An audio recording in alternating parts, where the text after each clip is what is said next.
Yeah. Okay. All right. Well, welcome everybody. I appreciate you getting up early and being part of this. I did want to make a few announcements. I mentioned already that we would record this and put it on a YouTube channel. So this would be uh, up there probably as of tomorrow. And I'll make sure that you all have the URL for that. I do have, as I mentioned, a journal article repository on my website. So I put in the chat the URL for the file share areas. So there, I think I put 7 articles. I don't expect you to read any of those, but in your spare time, if you want to take a look at a few of them, they tend to be important and thought provoking, like an article that said, for the average data set, logistic regression is as good as any of the new machine learning algorithms. That sort of shakes you up a little bit, but it's worth reading. So that's just an example. I want to just mention that StatQuest, which is very popular with a lot of people because it teaches not just statistics, but machine learning, does have, if I can put this in, let's see how that works, in front of my face, I guess. He just released a textbook that has his, it's basically taking the videos and putting it in a textbook form for $19.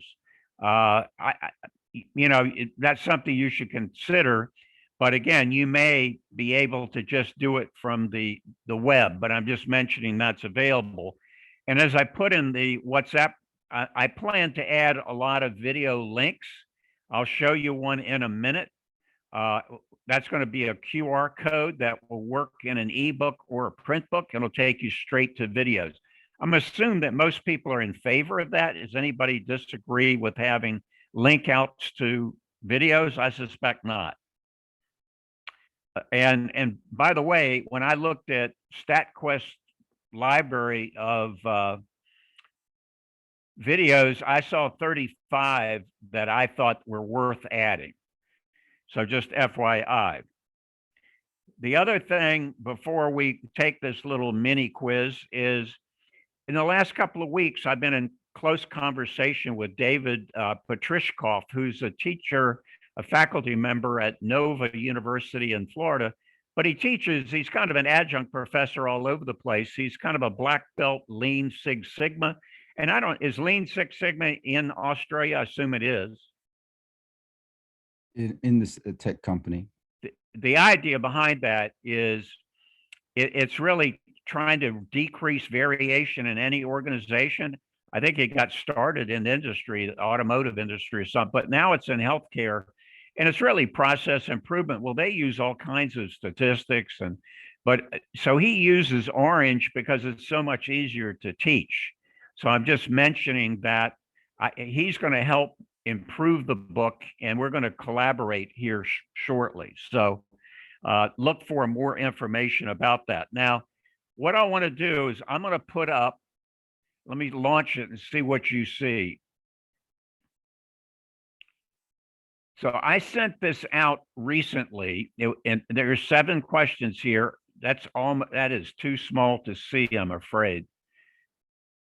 What I may have to do, let me, that's problem is when you practice, you don't see that. What I may need you to do is let me pull this up. Actually, what I need to do is screen share. Let me see.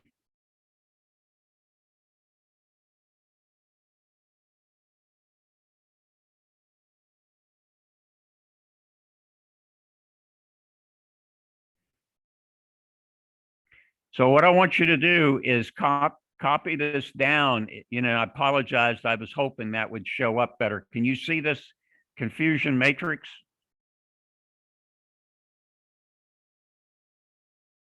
Is that a yes? So I want you to look at basically, so up top, the best model is actual positive, actual negative versus predictive positive, predictive negative. Go ahead and make your little table there and put these numbers in.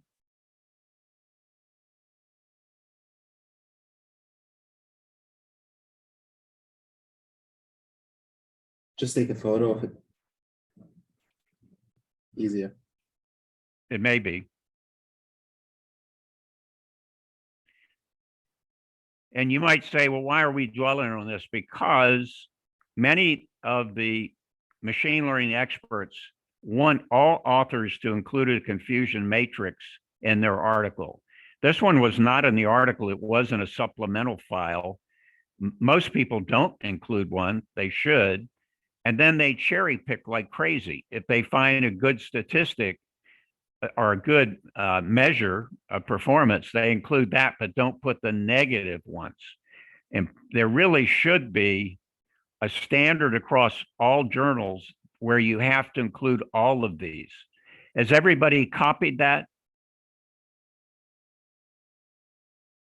So basically it's a 2x2 table, actual Yes. positive, actual negative, predicted positive, predicted negative.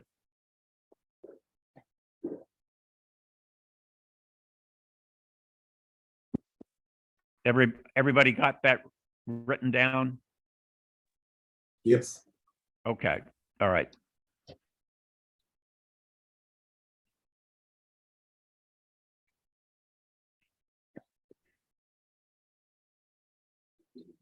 So let's see, now the next question is, let's see, let me go to the poll quiz. So now that you have that, again, what they did is they adjusted the threshold so that it was 85% sensitivity. From what I gave you, you should be able to calculate the precision. Go ahead to chapter 5, down to the formula for precision, and try to logic it in the sense that precision is how precise the positives are. So it's true positive over true positive plus false positive. So see if you can calculate that. And which one is it? Is precision for this study 16%, 26, 36, or 46? Where's the picture?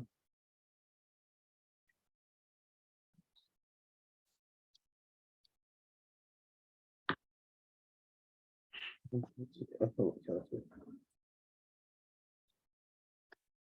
and he plus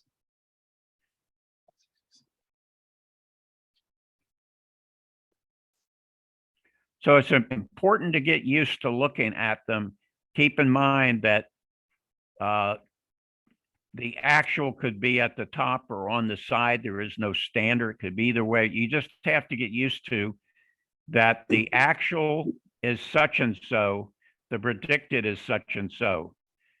how do I sorry. Do I just press on stupid question, but How to answer it? how do I pick the right usually I just press it unless it's can you guys press it? Can you guys press the answer? You know what? I have never done this, so I guess my concern is I wonder if when I end the poll, we see the answers. And I don't know the answer. This is the first time I've ever used a Zoom poll. Yeah, no, normally it works. You just press what you want, but here it just doesn't. There was one person who answered, so I just wonder how they did it. Go ahead and just record your results. I'll ask everybody when they're done calculating precision. And if so, when you're done with that, move on to specificity. And if need be, just write down your answers. I'm sorry if the multiple choice is not working. This, again, is a new gimmick that I have not tried yet. Okay. And if it doesn't work, I won't try it again. So then you want to calculate specificity, which is always all about true negatives. And so look at the table under the confusion matrix section where we talk about how you calculate specificity, and let's see what you get.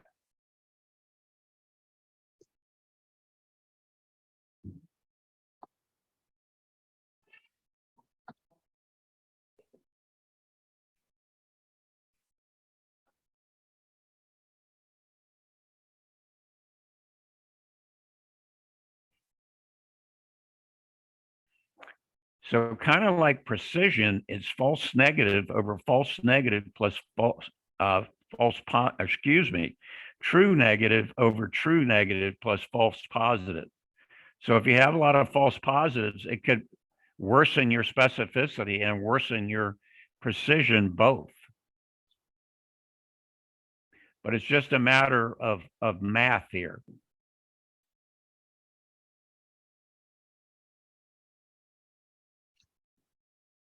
And there are plenty of online calculators for this, just so you know. I'll show you one here a little later where you plug it in like this and it spits out all of this for you. Does anybody need any more time for specificity? I don't want to leave you in the dust if you need more time.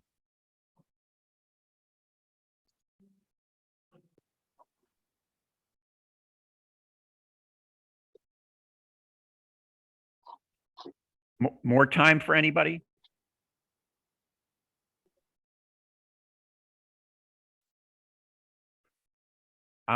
If you've done with all good. specificity, what's that? I think all good. I mean, the questions are, you can scroll up and down, so people can actually go at their own pace. So can you all scroll through? Yeah, we can scroll through all okay. the.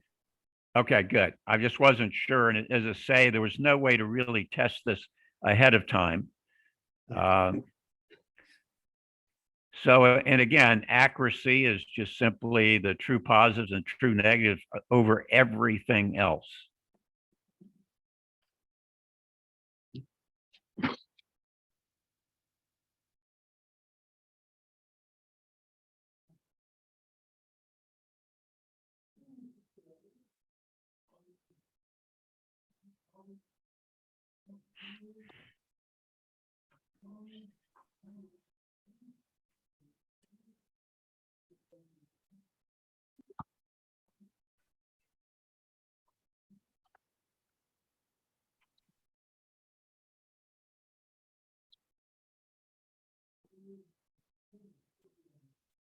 So F1 score is the next, followed by the percent of tests that are positive, meaning when you compare the total number of positives to the total number of negatives, what's the ratio? Is there a class imbalance? It's not 50-50, I'll clue you.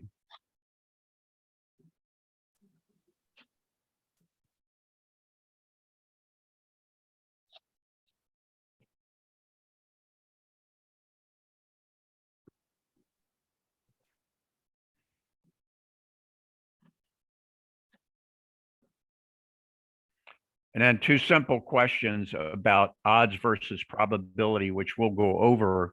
I really want to try to make that as simple as possible, but these are two fairly simple questions.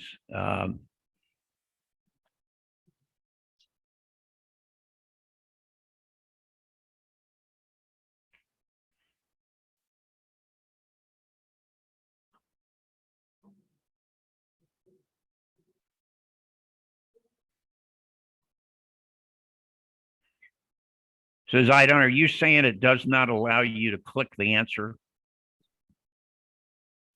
I can't click the answer, but I can scroll through them. Okay, but you can't click on the answer to. No. Really? That's strange. There's nowhere to click. It all comes as a picture that comes up and down. Huh, because weird, I set the answers for all of them. I assume when we pulled this up, there wouldn't be a problem. I can click on I can click on it. So, I mean, if you wanted to choose answer number one, there isn't a button you can click? Yep, I can do it. Yeah. Okay, Well, all right. This is the first time I log in from a Mac, so maybe I'm doing something wrong here. For Zoom. Yeah, I don't know. I mean, I'm really not certain. What I'm assuming is in an ideal world, if you all clicked on it, then and I hit end poll, it would show the results. Yeah. Because I inputted the answers. So let me give you again a few more minutes to let me know, please, when you all finish. Just to let you know, you have to click submit with all the answers. You can't just, every time you click, it doesn't come up on your side, I don't think. You have to click submit to submit everything. You mean after you're done or for each? Yeah, after you've done or answering all the questions. Oh, then- okay. Yeah, that maybe that's the secret sauce that you have to hit the submit button. Yeah.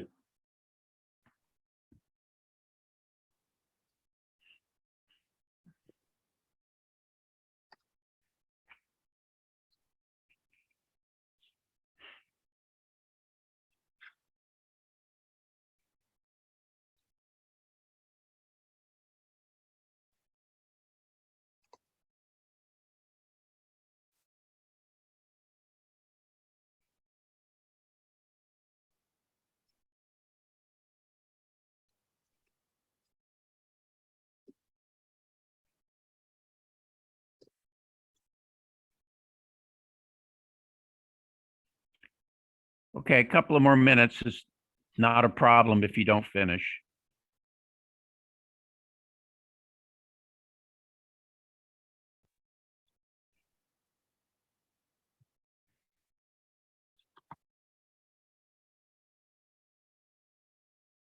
Yeah, Paul, don't worry. We'll go over this and you could just sort of reconcile your answers and just see if you were close, but we'll go over each one. In a minute and a half, it'll be 15 minutes. I think probably we should just stop the clock there regardless and go over it.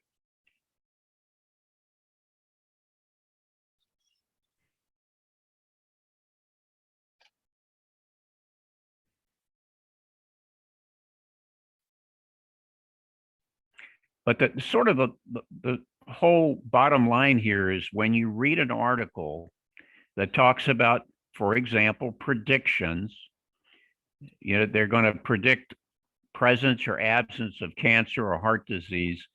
You should immediately start scrutinizing these performance measures like sensitivity and specificity and some of the others, and immediately start asking questions. Is anything missing? Is it accurate? What are the pluses and minuses about this study? And don't accept at face value, say one result where they say, well, accuracy was good and the AUC was good, and they don't report anything else. That happens too often, unfortunately.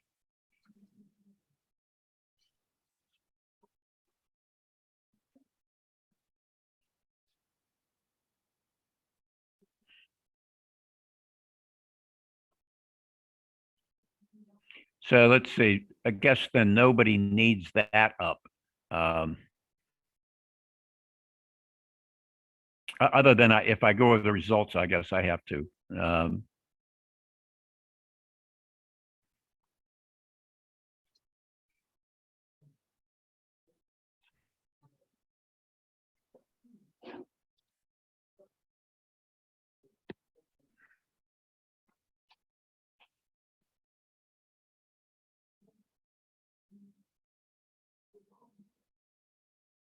Yeah, Hal, sorry about the internet. I know that that's an issue. All right, let's go ahead and stop and see what happens when I put share results. Let's see what happens.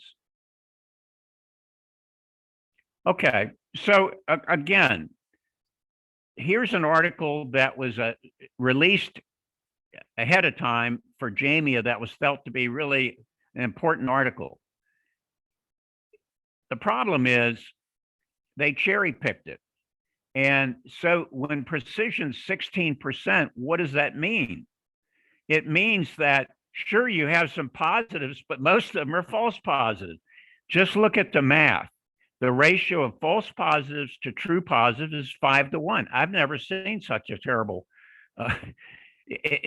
situation. What does that imply? It implies all those alerts the doctor gets. This patient may be having an MI. This was all about trying to predict non-ST elevation MIs in the emergency room. And so do you want a study that has 5 times as many false positives than true positives? I think the answer to that is no. So specificity is, again, all about negatives. So it's true negative over true negative plus false positives. It's 44%. So it's not all that good picking up negatives, so the specificity is low. That is concerning. And then what is the F1 score? And sometimes people do that incorrectly. It's basically sensitivity times precision over sensitivity plus precision, and then you multiply the whole thing by 2, and that's it. And the answer is, or excuse me, the F1 score. Let me see where I put that. Now it's looking for my own notes here. I think the F1, I think it is 67% because you got 85% sensitivity. But for some reason, I don't have that written in front of me. So the next thing was, what about what percent of tests are positive? When you're looking at these, it's 150 over 1,276. So the answer is only 12%. So that means 88% were negative. So this is a case of class imbalance, which we'll talk about. The model does not learn as well when it doesn't have many positives and is mainly negatives. All right, so here's a case where you just hear something on the radio or TV. It says it's a 60% chance of rain. What are the odds? So odds are the chance of raining over not raining. So that's really going to be, actually, it gives the answer up here, doesn't it? So it's going to be 2, actually, let me see. Does that mean the second answer? I see 2. 1.5 is to 1. Yeah, I see the 2 points. 60 over 40. Yeah. So it's 1.5 to 1. Anyway, so the weatherman says, then the next one, what's the probability? That's going to be over the total. So it's 60 over 100. So the answer is 60. So we'll go over this in a second, but I don't want you to just listen to me drone on. I want you to actually kind of force you to look at some of this and actually do some hand calculation, because that's what I want you to do when you get an article. I want you to scrutinize it, be the detective that I know you can be. And that's why this is important in my way of thinking. So let me go straight. Chapter 5, and I added this a little differently, confusion matrix. And let me move the people here. Okay. So once again, this is a typical binary classification where you're predicting one class or the other. We use the heart disease, you're predicting they have heart disease, and some people don't have heart disease. So you immediately look at this, and actual means we call that ground truth, meaning they had a biopsy, they had something to prove they had an issue, a disease, let's say, or didn't. They were admitted, yes or no. So that's ground truth or actual. Predicted is what the model predicted. So when you look at here, this is they predicted nothing, and the actual is nothing. So this would be true negatives. They predicted positive. It was positive. 73 is your true positives. Predicted positive, but it was negative, is a false negative. And then here's your false positives. Well, no, I think I had that backwards. Let me try it, do that again. So the model predicted nothing, negative, and yet it was positive. So these are false negatives. The 17 is false positives. Again, it takes a while going over this to be really conversant in it. Does anybody have any problem or issue with this table? This is, again, would make a nice 3x5 card or something you just keep on hand. Because it is, to me, this is what you should see in every article on predictive analytics. Shouldn't be cherry picking. And this is where we plugged in the actual results for the heart disease prediction using logistic regression. And this is what we actually got.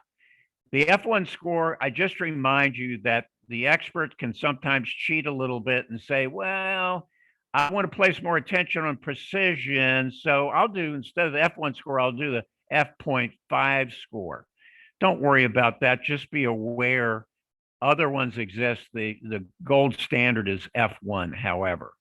Now, this is just an example of what it would look like if you put in a QR code to go out to a video from a print book or an ebook. Any comments about that? Is that intuitive? Yeah, it's very intuitive. Okay, because they're just FYI, is a Google Doc add-on or add-in extension that a lifetime subscription to generate a ton of these things is $15. So I plan to generate a lot here shortly and add them to the book. All right, the receiver operator curve, I almost have to talk about that when I talk about the confusion matrix, because they go hand in hand. And when I talk about model discrimination, that's all about what we just talked about. How well does it discriminate between two classes or outcomes? And to some degree, let me show you this diagram down here. This is rare to see in a textbook. I don't know why.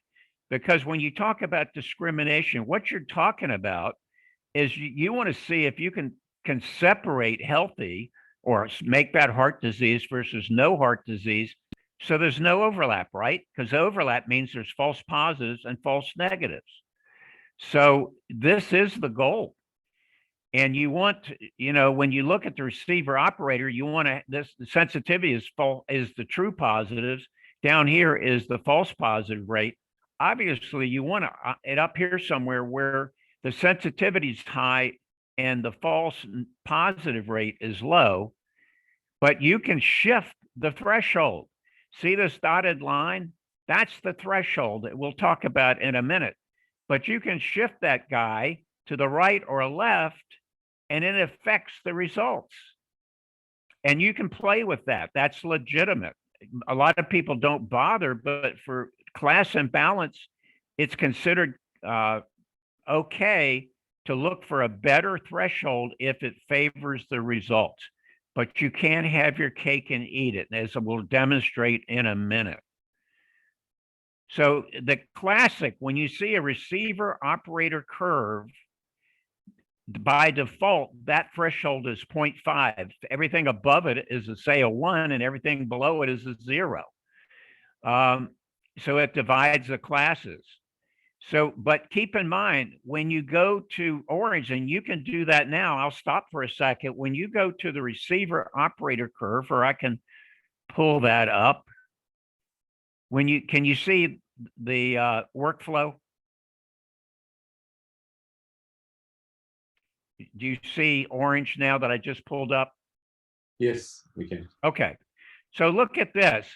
So here is the default. So this is random forest. This is sort of giving you, I'm not sure why they put 0.484. It's close to 0.5, but so this has nothing to do with this or this, believe it or not. But you can either manually calculate, let's say, so here's a threshold of 0.483. You go across this way for the sensitivity, which that must be about 85%. This is 90, that's about 85. Now come down here. This is a like 0.18. Wait a minute, 0.18.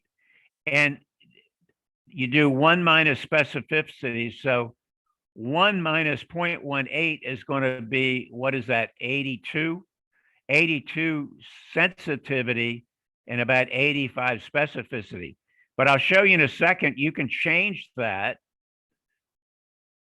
and you can mouse over this receiver operator curve. I'm unaware of any other software program doing that. So here's what happens though. So the ideal is somewhere around here, let's say close to 0.5. But as you mouse over it, you see the threshold's lower.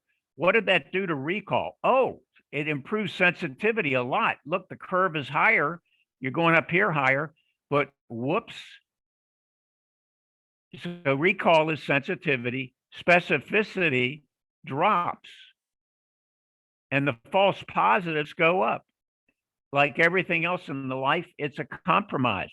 Go the other extreme. Let's say, well, I'm going to play with it. I'm going to make the threshold much higher. Whoops. Sensitivity or recall drops. Specificity improves. False positives drop. Why is this important?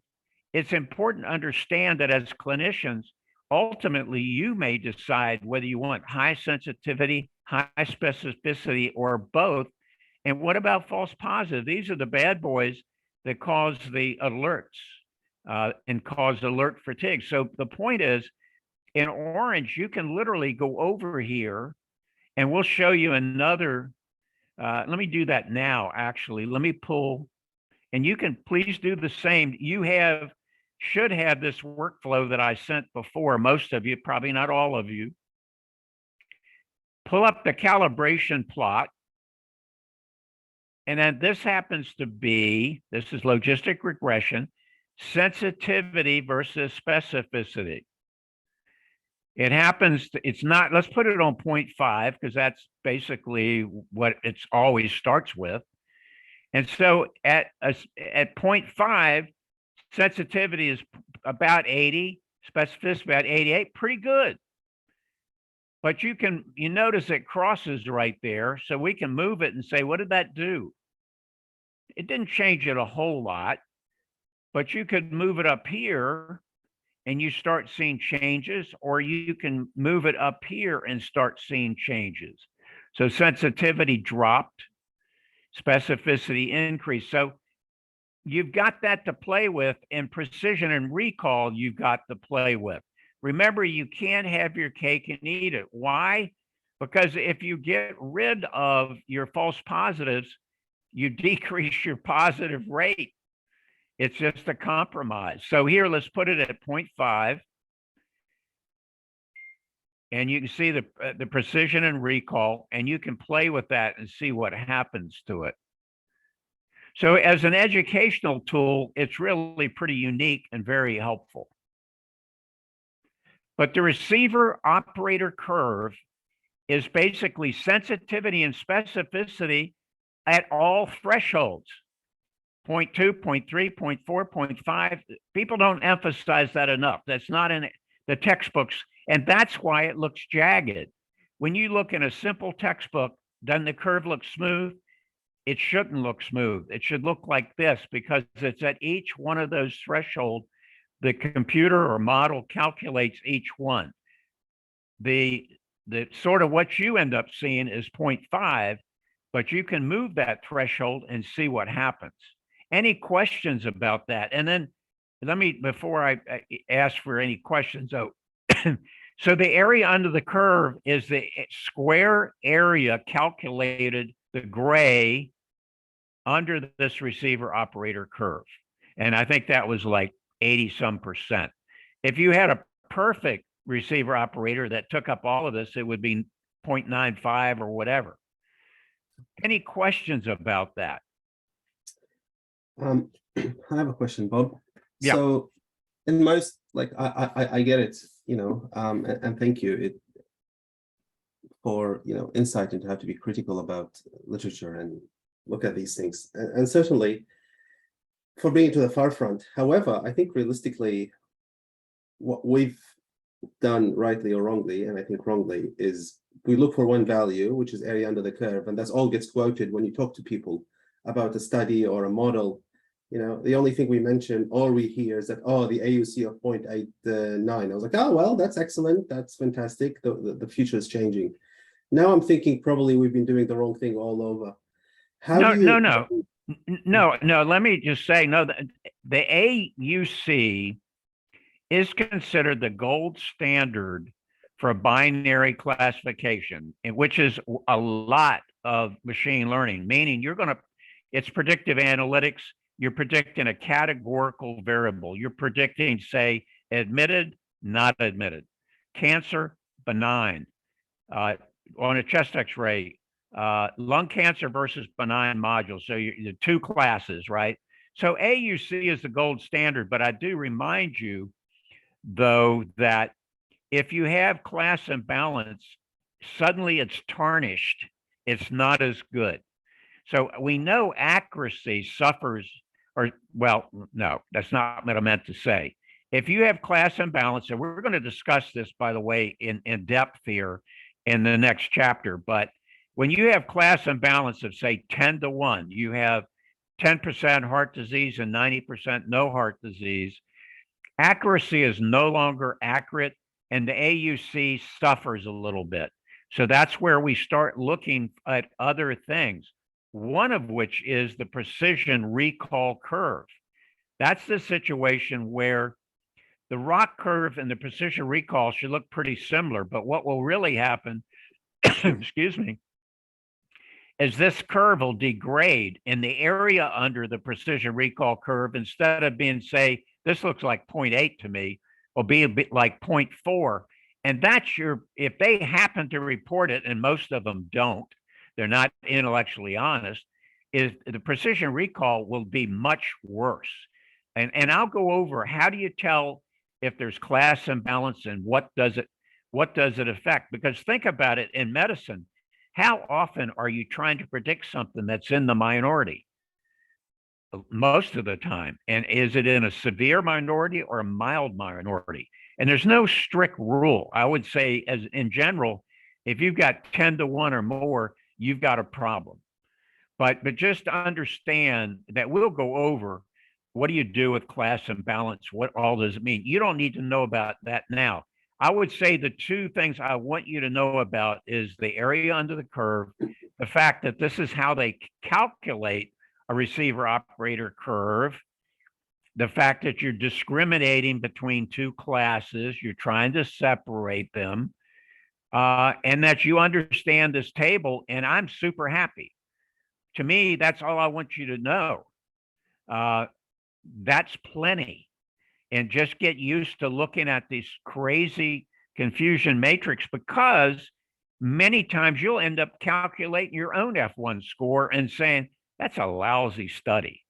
I'll actually show you something here. This happened last week. I downloaded, or there's a new thing called Auto Train. And basically, it's an online model that'll do all kinds of things. And I said, I'll give it a try. And it was free.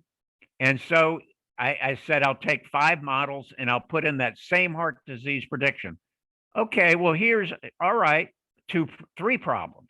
One, where is specificity? Where is the confusion matrix so I can calculate specificity? Number 2, what are these models? Blue trout? Attractive gull? They must be proprietary. And thirdly, you know how quick orange is, right?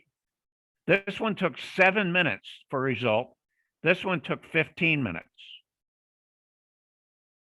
So I want you all to be more knowledgeable so you can sift through this stuff and be able to say that's BS.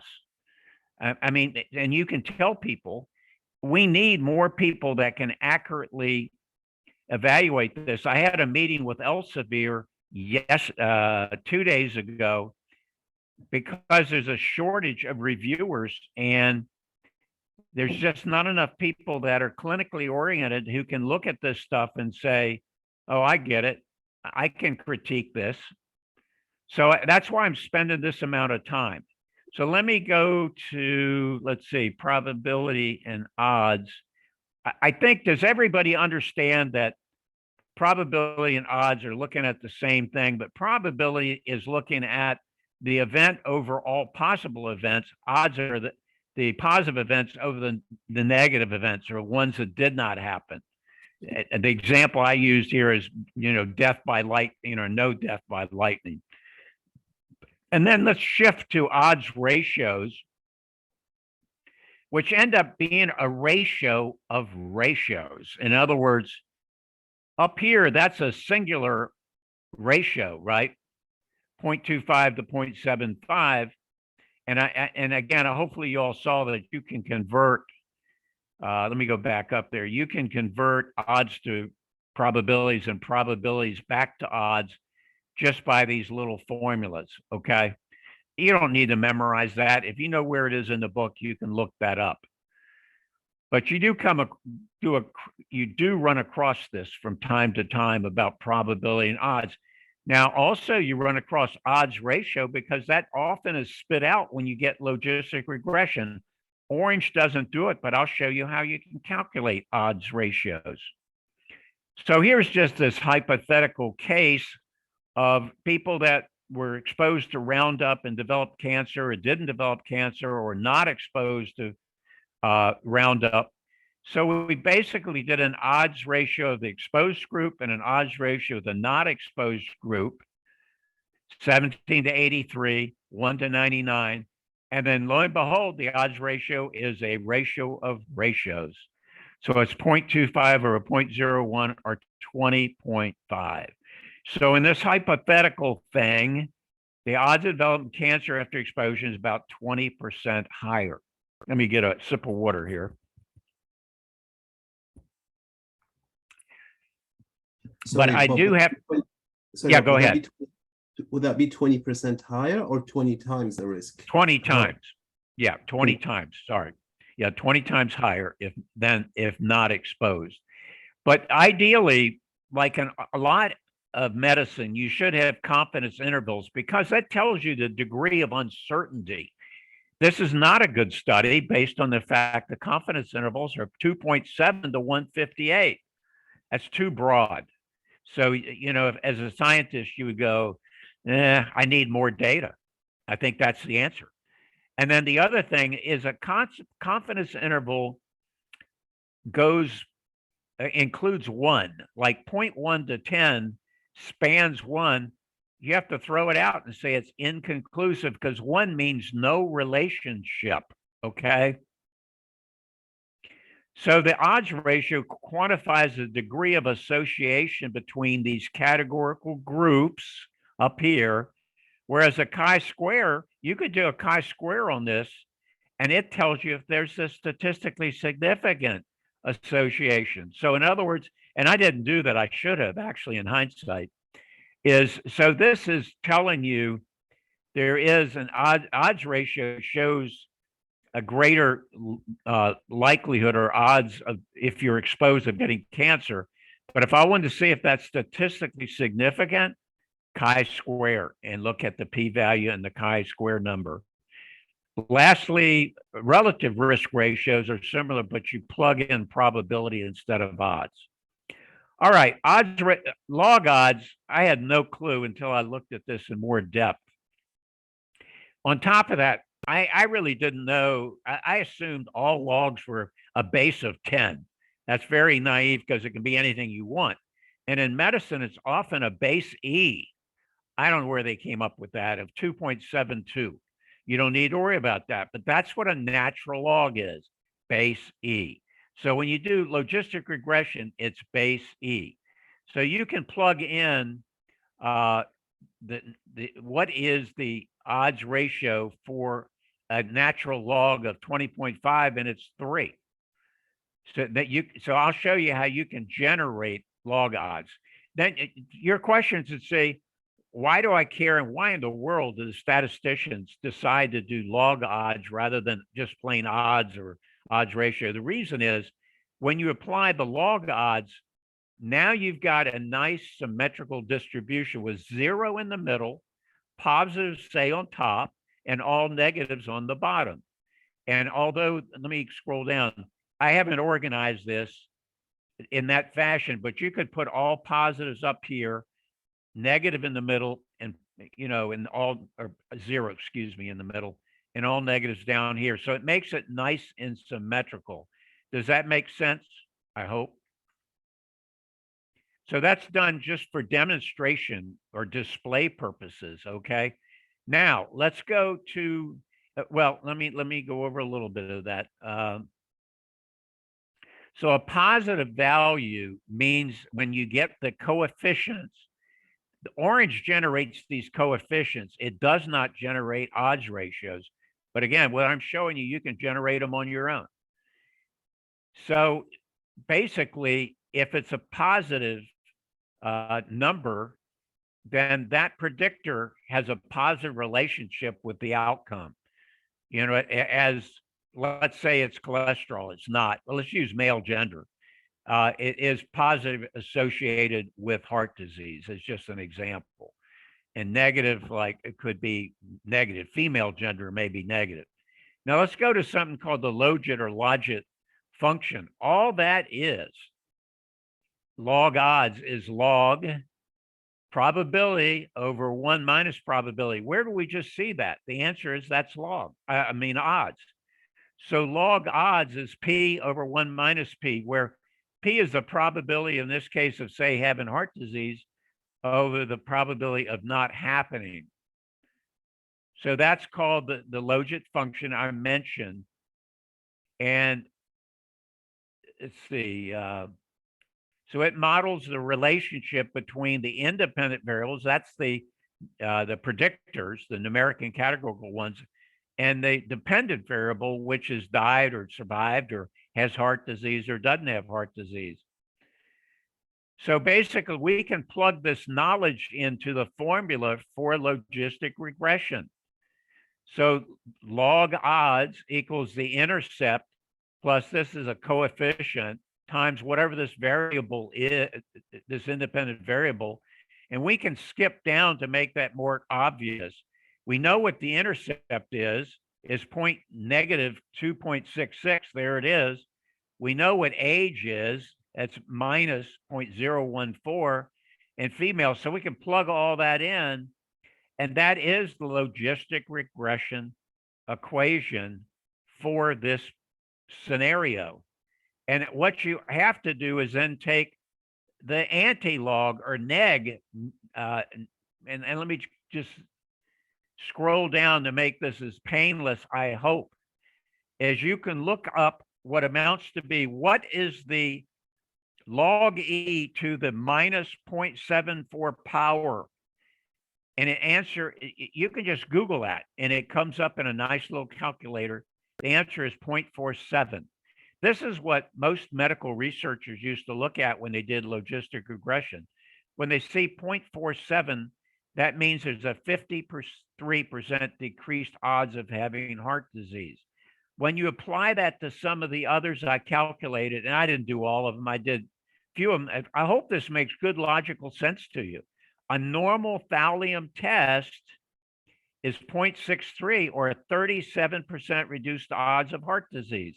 Reversible thallium, which we know is more likely to indicate heart disease, is at 2.3 times the odds of having heart disease.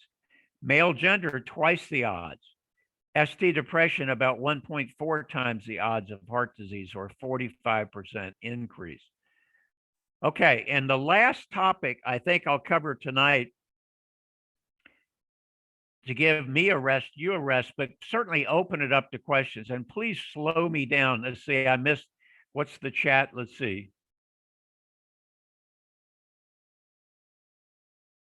Okay, Viren, thank you for blue trout. I had no clue. I didn't think it was a fish I ever caught. But I honestly don't know. And I don't plan to go back to that platform. It's on Hugging Face, by the way, which is interesting. They host a lot of large language models and other things, but I don't know what this means, whether this is proprietary or not proprietary. Oh, it's just because they're using an algorithm that's generating lots of algorithms. I mean, as many models as it can, just to make it human readable, they use a 2-word naming convention. So every time it generates a new model, it just adds 2 random words together, and then it goes on to the next one. So the thing is, can you see what actually happening inside the model? that's really the question which allows for transparency. Yeah, I saw no transparency. I Yeah. saw no ability to look at a confusion matrix or a rock curve or Yeah. anything. Yeah. So I worry. I mean, I'm in favor of a certain no code approach. I mean, what I'm teaching you all is a no code approach, but I don't want it to be that kind of black box where I can't go Agreed. in and ask simple questions. I like to calculate my own sensitivity and specificity as just an example. Okay. All Yeah, right. So agreed. Yeah. okay. So um, the last thing pertains to diagnostic tests, and this is pertinent with COVID and you name it as physicians. And so this is kind of under leveraged. And although this is not an orange feature, it's a Bayesian feature. And let me give you the 40,000 foot view before I get into this. If you really want to look at diagnostic tests, you have to take into account the pretest probability, because if you combine the pretest probability and a likelihood ratio, guess what you get? You get the post-test probability. So the big picture is when you're looking at diagnostic tests, you need to know what the prevalence is in your community, because as people have said, I'll give you an example. If you have a very low incidence of breast cancer in your community, maybe this cohort is young women, then an abnormal mammogram is highly likely to be a false positive. That's important, and we'll show that it's kind of mathematical, if you will. To get around that, they developed the positive and negative likelihood ratio, and to calculate that. And I'm going to show you two ways to approach this. One of them is a very nice online calculator that does a lot of really cool things. The other one is just a calculator on your phone, which maybe is the preferred way, to be honest, but I'm going to show you both. So the whole idea here is you're going to generate a positive likelihood ratio that is the probability that a person with the disease tested positive for the disease divided by the probability that a person without the disease tested positive for disease, another ratio, if you will. Negative likelihood ratio, probability of the person with the disease tested negative for the disease divided by the probability that a person without the disease tested negative. Frankly, I can't memorize that. I understand it. I want the 40,000 foot view. I'll use my calculator. So all you have to do for either one of these calculators is plug this in and it gives you a number. So that's where the starting point. So a positive likelihood ratio helps you to rule in disease, where a negative helps you rule out. And you use both sensitivity and specificity. When you get a likelihood ratio close to 1, it really means it doesn't change the outcome much. So 1 is a nothing burger, as we say in the States, at least. So the greater the positive is, the more significant. The lower the negativity is, the more important the negative likelihood. And you might say, well, what's negative? What's positive? Here are some general parameters. Taking the positive likelihood ratio, so greater than 10, or in case of negative, less than 0.10. Here's an example of it, an actual study I was able to locate. And once again, I thought this was kind of cool. They gave me sensitivity, specificity, a total number of patients of 280, and said 180 had ovarian cancer. From that, I created the confusion matrix, the 2x2. So that's how we started. So this was a study just looking at peritoneal metastases. They use ultrasound, CT, and MRI. I picked on CT only. So this generated sensitivity, specificity. Here you go. Positive likelihood ratio of 4.85, negative likelihood ratio of 0.1. So here's what that tells you. But again, you're not done, because you need to know what the pretest probability is. plus the likelihood ratios to calculate the post-test. I hope that makes some sense. So I'll show you the calculator by Alan Swartz. And then I don't know how many of you all have a handheld calculator. I have what's called MedCalc X. There must be easily over 100 calculations. This one's under evidence-based medicine. So you can, I'll go over that in a second. Let me go to the online one. And I gave you the, or actually we can possibly just show this. Let me increase the screen size maybe. You have the link. Let's see if it'll, well, let's see.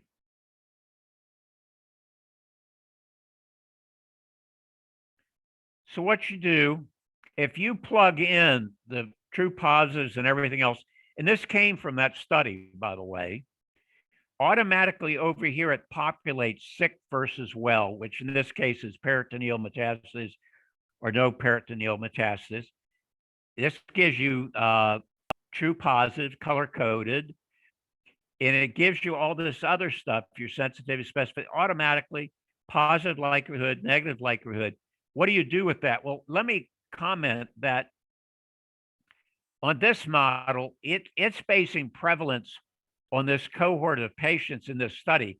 The prevalence of ovarian cancer ain't 0.64, but for the purpose of this diagram, that's what we're going to go with. So what do? You plug in, you start at say 64, I said. The positive likelihood was 4 point something, 8, was it?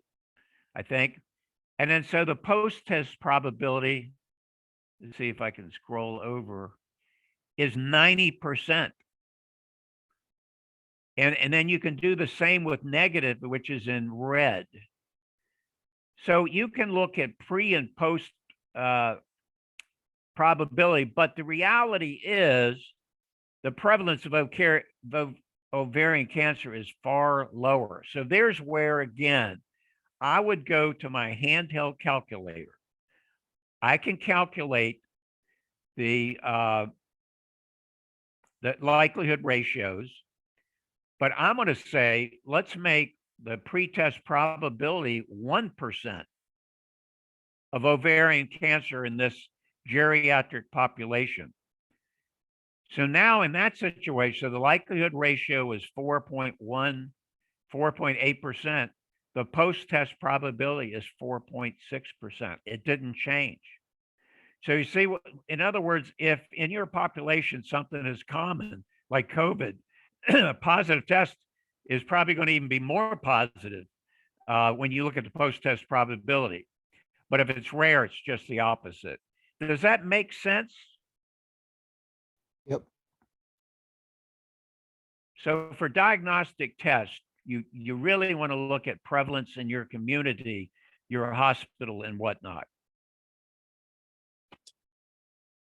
Yeah, it makes sense. It makes sense, but I'm just thinking sometimes with some of the tests that we do for hard to miss or should not miss diagnoses is that we try to go for much more confirmatory tests, and sometimes that's not even appropriate based on a smaller pretest probability. For example,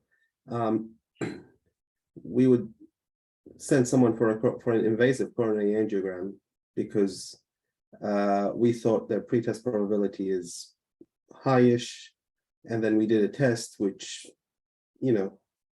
was equivocal, like stress tests, and sometimes CT angiograms are not 100% due to whatever factors. And I just think with tests like coronary angiograms, for example, how would you how would you calculate, like, do you calculate the pre-test and post-test probabilities and likelihood ratios based on studies, or is there another way of actually seeing, especially when a procedure is involved? Like, for example, a biopsy, you see things, you could still miss it, but you're meant to see it. So I just wonder, how do you calculate these numbers? Do you just get it from studies, published studies, or is there another way of? Yeah, there are actually. In fact, that I'm going to flag that because that's important. There is or there are summary articles presenting the likelihood ratios of multiple diseases. Okay, uh, and so I guess my point is, if you look this up, another one is prostate cancer and PSA levels. By the way, that's been published. And so for many diseases, this has been published, but I'm afraid it's rarely utilized. Mm. And again, this only pertains to diagnostic tests, but it is important. And I think this is all part of, to me, basic data science. So, we're not talking about XGBoost or some new algorithm here. We're talking about sort of basic biostats, basic epidemiology. And I think that should be part of this book, in my opinion. Just like I don't know if we'll put in number needed to treat, but that's an example. Uh, is very educational to be able to calculate the number needed to treat and not accept verbatim the results of a study. To actually calculate what is the number. I think this is very similar if you're talking about a diagnostic test. But the point is, you're raising a good point, and I have seen articles or tables that listed all the positive and negative likelihood ratios for common diseases. So I will. That's on my list of things to do. Is to supply you guys with a table of just that. Other questions? I had just more of an idea, Bob. Can you hear me? Yeah. Hello? Yeah, I'll just, thanks for the lecture. It's amazing, and I'm so cut that I've missed so many of them. They're so informative. But the orange workflow, I'm just imagining you could create a template of journal club kind of assessment of a paper where you just go through all the modalities of scrutinization. And you mentioned Medicalc. You could actually map out all the kind of pragmatic usages of Medicalc in the one place potentially with Orange. It's just, The only issue, you could summarize your whole chapter with Orange, which I guess you have. Well, you can, and let me, not to interrupt you, It's but so I, amazing. I hope it's obvious to you why I've not finished this book, because number one, we may expand the audience to include, quality improvement, patient safety people, you name it. Definitely, Second, definitely. second of all, there isn't a day that doesn't go by that I don't find something new that's interesting that I want to put in the book. I mean, it's like I don't. It's like an obsession. So, uh, that's why I appreciate your feedback, because in a way, this is your book. We want to It's make this. everybody's book. Yeah, exactly. This is like crowdsourcing. In fact, Yeah. I have to be honest. One other brainchild, which may sound strange, is we want to invite a co-author from Orange, in Slovenia, Oh, amazing. to Amazing. join, and then we would then release all profits to Orange. In For other sure. words, they're a small development group. Actually, they do a hell of a good job, but Yeah. they're pushed for time, money, like everybody. But the point is, if we can come up with a book that we can brag about, that we say this is really no code data science that anybody could learn, then we would turn all those proceeds back to Orange to support more. The other thing I didn't mention, and I should have, is this other guy, David Patrishkov, uh, often generates certificates for his courses. We probably would generate a certificate for this course. So there's a lot of things. He and I have a meeting this Monday to start brainstorming how can we do this even better. how do we add visual aids, more bells and whistles without cluttering it up? But I think we try very hard to make this understandable and practical and not have you calculate something by hand. I mean, that's the way statistics used to be. You know, if you wanted to calculate a chi-square, you did it by hand, not a calculator. I'm not going to be doing that. How about other questions or comments about what we could do to make this better? I mean, when we go over the next module, we will be spending more time. I'll be sending the workflow. See, Jim has his hand raised. Jim, can you unmute and tell us? Yeah. I just one thing is, I think I'm not sure if I have the updated book. Chapter 5 seems a bit different. It's missing all the odds ratios odd ratios section that you had. I think 5.3, but I have a bit of a different section in 5.3. Yeah. So Yeah. I also wanted to ask, You're Bob, right.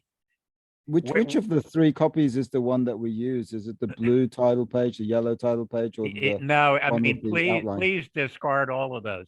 You can get one dated, I think 9/5/22 on my file share site. I mean, I gave you the file share for the journal articles. It's basically the same thing to get so the newest textbook with these changes is on there. I will try to attach one. I don't know if it's better to do that or put it in WhatsApp, because I have starting tomorrow, I have a brand new US workshop. So I have both that I have to consider. So to me, it makes more sense putting it on the website. Plus, it's 17 megabytes. That may not attach to every email. Maybe it attaches fine. So WhatsApp, I don't know. But you're right, and I apologize for that. Keep in mind that the title will probably change, the cover may change, but every time we have a session, I will try to alert you that there's a new edition. And I think what I'm going to do is put it on the file share site so it's easily downloadable. Is that agreeable? Yep. If you can remind us of what the file share site is, that would, I mean, I can't recall you giving that link, so Sure. maybe it's somewhere hidden. Yeah. Yeah, let's see. Is that in the first chat? Let's see. Oh, someone posted it. Yeah, I just posted it. Yeah. Well, basically, let me try to emphasize what it is. You see this URL?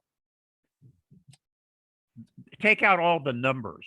It's just informaticseducation.org/file-share. Now you can access anything. So Wow. all the book, the other articles, other data files. So just take out those numbers take you specifically to the journal articles. So sorry, Yeah. it's No, just that's better to put file-share. Does that make sense? Yep. No, that's good. I can see Okay. it now. So I will do that. So I will be sending you the workflow, and I'll be sending you a heads up on the newest edition, and I will try to date it. So every time you see it, it'll have a newer date. And if I do something substantial, like in fact, between now and the next month, I go ahead and add, what I think I'm going to do is be adding 35 videos from StatQuest. I'll let you know that they're there. Yeah. How about though, let me ask you, we went over this. I don't remember truthfully how much detail at our last session. This is kind of a boilerplate or generic one. Are there any things that we need to go over a second time? For instance, that the idea here, for instance, let me get this out of the way, that you can right click on here. If you wanted to add training times, you could do that. And their training times, notice it's less than a half a second. That to me is just remarkable. So to me, that's great. And the second thing is, so this is, you're getting some training data here. And if you want to look at test data, you just do test on test data and you compare the two. And that, again, That's without tweaking anything. Right this minute, we're not going to have you tweak much. We probably, when we talk about classification and regression, may have you go in and play with these regularization is what this is that you can do with both logistic regression, linear regression. There's nothing wrong with playing with that. But I just think when you get into opening up random forest, for instance, number of attributes considered each split, I think that's a bit above our pay grade, so to speak. You're welcome to look at that in more detail, but generally we just accept the defaults, okay? Also, feel free though, I would strongly encourage you to, number one, mouse over some of these things. I'm not sure what this one is. Let's see. Mouse over these things and play around with, you know, the threshold that I showed you. Also, remember what I said is you can select a category here of, say, false negatives and send it to a data table. And then that data table, if that's the people you're interested in, use the save data widget, and now you have just those patients. You can also save this model. We haven't talked about that. Let's say you have a model you're really proud of. You can go down, I guess that's under transform probably. Unless it's, well, maybe it's under data. No, it's probably under model, sorry. Yeah, so save model, we'll get into that. So you got lots of things that you can do, basically. And again, please do, if you're having trouble understanding the compromise between precision and recall and a shifting threshold, which is confusing without a doubt, and the compromise between sensitivity and specificity, please play with it here and look over on the left to see what happens to sensitivity and specificity. It's really a nice educational program. Let's see. Okay, so, okay, all right, thank you. All right, any questions about the workflow related to largely test and score, confusion matrix, ROC, and calibration?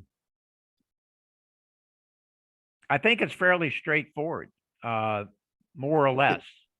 But I think another point that somebody brought up, I don't remember if it was Zidon or Hal, but we should take an article and tear it to pieces. We should send it out ahead of time. I'll give you a checklist and have us each kind of score the article of what you thought they did well and what they didn't do well. Does that make sense? I'd be keen, Yeah, Bob, that was- if I may, That was to Hal's- have you That'd be steward good, us yeah. through a Okay, scrutinization, and then we could take turns in doing a few mini presentations ourselves afterwards. okay. I'd be Well, I keen on think that. again, Like if you gave us a format in which you would scrutinize an article and your kind of overarching universal considerations, and then we can have a go and do some mini presentations just to give you feedback as to what we've learned. okay, and all this is important. I'll share this kind of experience with the US as well.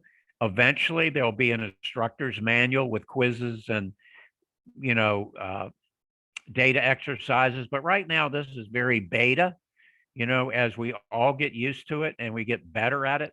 And Guru, did you have your hand up? For some reason, I saw a quick message, but then I don't see the hand.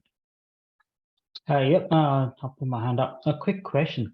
The threshold, is there any way to identify or add we sort of add a weightage if there's an imbalance in the data often to see if we can balance it out? Say if there's more negatives than positives, then do you add a higher weightage to the positives to balance the data out? Is there a way to identify that, or does the threshold actually take care of it? like smote, stuff like that. Well, it's again going to be a big compromise. You're going to have to sacrifice something. That article I sent you shifted the. They didn't say, I don't think, what the threshold was, but they wanted to make its sensitivity high So what they did is they moved it, they shifted the threshold down and got a much better sensitivity, but everything else suffered. Prediction suffered prediction suffered and the specificity suffered. But I guess may not be answering your question, but it's a compromise.